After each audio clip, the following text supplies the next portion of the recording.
That rant of false information does not bring this country together.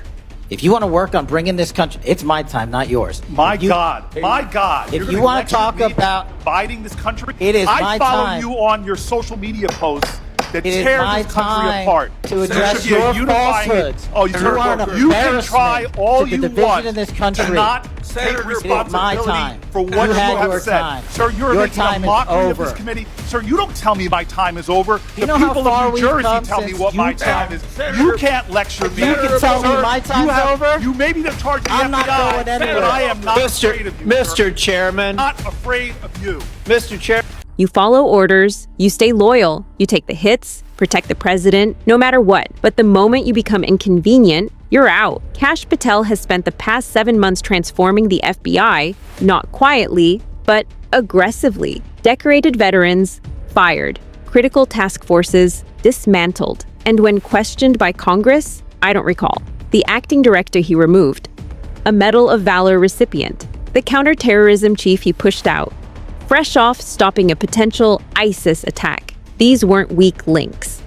These were the backbone of the agency. Decades of experience erased. And still, Patel claims they failed the FBI. But today, everything changed. Cory Booker walked into that room and asked the one question no one else would. Thank you, Mr. Chairman. Mr. Patel, I want to start off where we left off last time. I asked you whether you had any knowledge or discussions about removing FBI officials and installing political personnel before you were confirmed to that position. And I wonder, did you then understand or have conversations with the White House about the intentions to do so? Before I was confirmed? Yes, sir. Did I have discussions with the White House to remove FBI personnel? Yes. No.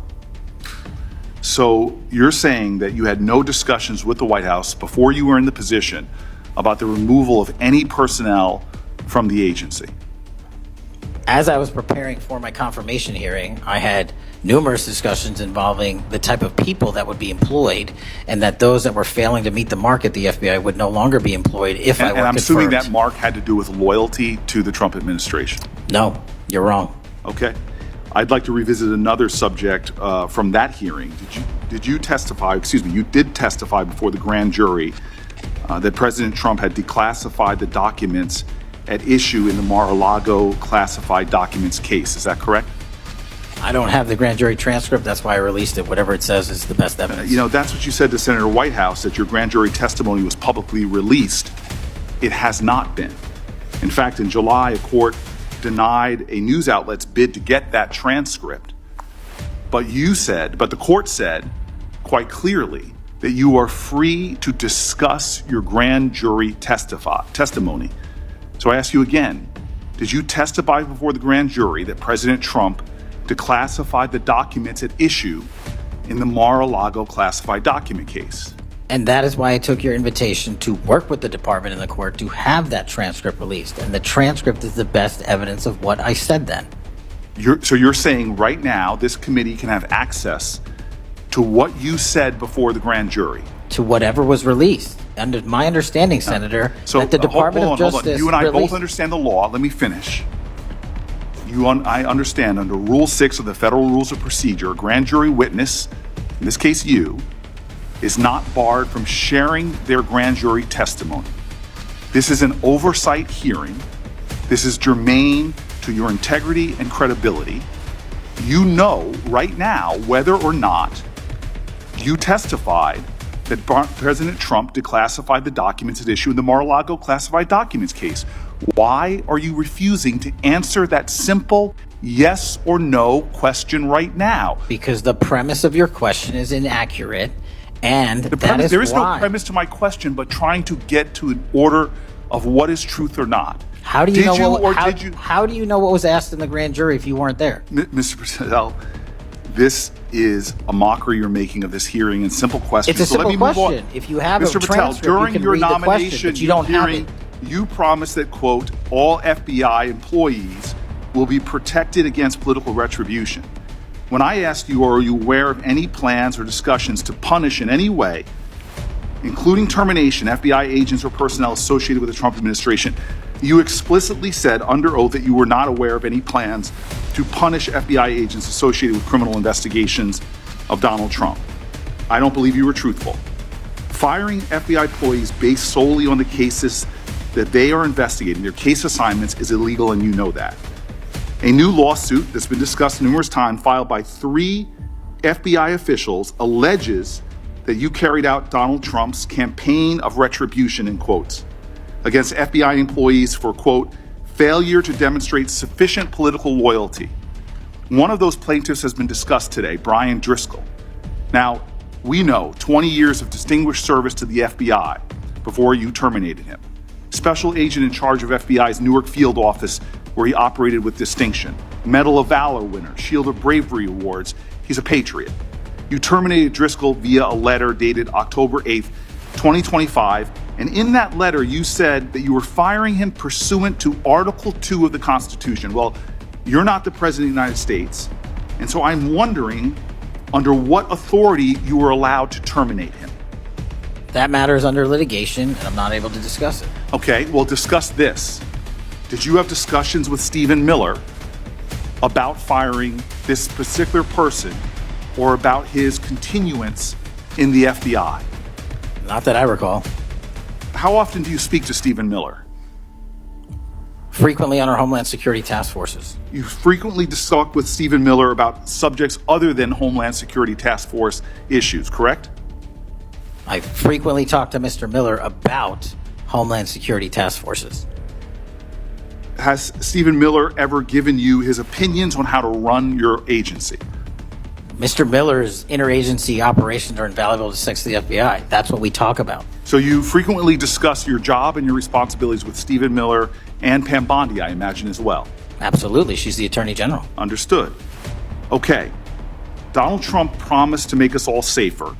You have pushed out senior FBI agents with decades of knowledge and experience. In fact, this is the first time in FBI history that neither the director nor the deputy director have any experience with the FBI. You've shifted the agency's priorities primarily to pursuing Donald Trump's immigration enforcement agenda. According to ICE data, the Cato Institute, which is a conservative think tank, found that 20% of all agents have been diverted from their work to assist ICE immigration enforcement. 20%. Part of this operation is the work of mass law enforcement who jump out of cars, snatch people off streets at churches, schools, and their jobs and hospitals. Have there been any FBI agents who investigate crimes against children that have been assigned to immigration enforcement, yes or no? The premise of what you say is entirely false. Have there been any FBI agents who investigate foreign domestic terrorism? You don't get to say America is not safer under this leadership. I am not saying America is safer because of the work of the FBI. You're making a presumption of premise. 4,700 children. Sir, we have seized 6,000 weapons and 23,000 violent felons have been arrested. That FBI agents who investigate human trafficking have been reassigned to immigration enforcement. You are not denying that FBI agents who are on the task force that fight against Russian oligarchs have not been reassigned. Public Corrections Squad reassigned. People who defend children reassigned. You're not denying that. I've seen you time and time again attack my colleagues' premises of questions as a way to not answer the question. So let me end with this. I believe you have made our country weaker and less safe. I believe that we are more vulnerable to a major event, and I pray to God it doesn't happen. You've gutted the Bureau of Institutional Knowledge and Expertise. You fired or pushed out seasoned FBI officials, many with more than 20 years of experience, and were working on cases that were critical. You've been purging thousands of serious law enforcement officials who spent their careers keeping us safe, only to lower hiring standards in order to find anyone to replace them. And shockingly, you admitted in this hearing to Senator Coons that it would take 14 years to fill the vacancies at your agency. Many are the result of your purge. 20% of FBI agents are doing low-level immigration enforcement instead of their mission-critical work. You've disbanded entire task forces that stop election interference, foreign influence, public corruption. And who benefits from this? Well, corrupt people benefit from it. Criminals benefit from it. Vladimir Putin benefits from it. And it really makes me wonder who you're looking out for. It makes me think we can't trust you as a nation. You swear to release the Epstein files, but now you're withholding the Epstein files. You claim that you have a suspect in a serious assassination. Whoops, then you don't have a suspect. You know nothing about plans to remove FBI agents, yet you're directly involved in those plans. In the words of an ex-FBI official, you are overseeing, and I quote, generational destruction of the nation's premier law enforcement agency. Mr. Patel, in just 8 months, you have assaulted the institutional integrity of the FBI. But I know FBI field agents. I've worked with them in Newark. No matter how truly bad you are, you can't undermine the legacy of agents who fight every day to keep us safe, but you can tarnish the integrity of the agency and undermine the agency's capacity. I believe you're failing as a leader, and that your failure does have serious implications for the safety and security of Americans and our families. We're more vulnerable to domestic and foreign attack because of your failures of leadership. I don't think you're fit to hand the bureau, but here's the thing, Mr. Patel. I think you're not going to be around long. I think this might be your last oversight hearing. Because as much as you supplicate yourself to the will of Donald Trump and not the Constitution of the United States of America, Donald Trump has shown us in his first term and in this term, he is not loyal to people like you. He will cut you loose. This may be the last time I have a hearing with you because I don't think you're long for your job. But I'm going to tell you this. I pray for you. I pray for you that you can step up and defend your oath, defend the Constitution, and do a much better job of defending this country. Thank you, Mr. Chairman. Do you want to say anything? Yes, sir. That rant of false information does not bring this country together. If you want to work on bringing this country, it's my time, not yours. My God.